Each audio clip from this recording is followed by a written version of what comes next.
Lurralde Koexioko konseilari Oskar Txibit eta Baztango alkatea Fernando Ambustegik Almandozko kale nagusiko zeharbideko sareak zolatu eta berritzeko obren amaiera bisitatu dute.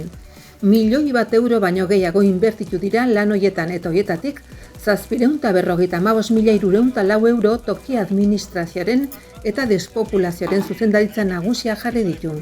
Tokiko inbertsioen planaren eta herri lan eta azpigituren zuzendaritza nagusiaren funtsen bidez.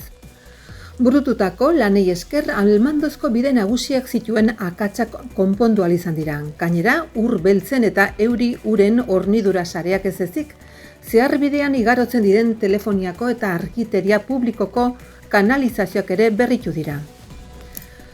Konseilariak nabarmendu nahi izan du Nafarroko gobernuak tokiko azpiegiturekiko duen konpromisoa politika publikoen funtsezko zereginetako bat baita eta politika horiek lurralde kohesionatzeaz gain despopulazioaren aurka borrokatu eta herritarren bizi kalitatea hobetzen dute.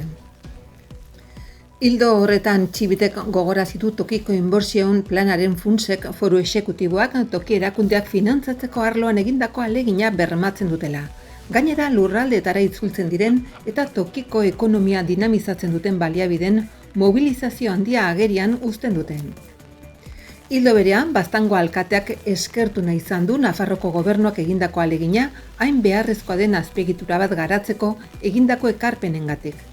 Amaitzeko, gaur egun handia da Almandoz herritarrentzat eta Baztango eskualdearentzat esan du. Almandozen 510 metro inguruko luzerako zatia berritu da. Sare elektrikoan eta telefonia sarean lan eginda lehenago aireko linetan, fatxadetan edo herrian jarritako zutoinetan eta orain lur azpian egongo dira. Horrez gain, sareak berritu eta kanalizatu dira, ur beltzen sareak Niltza sozietate publikoak ezarritako baldintzak betetzeko moduan egin dira. Herrian araztegi berria gauzatzeari begira.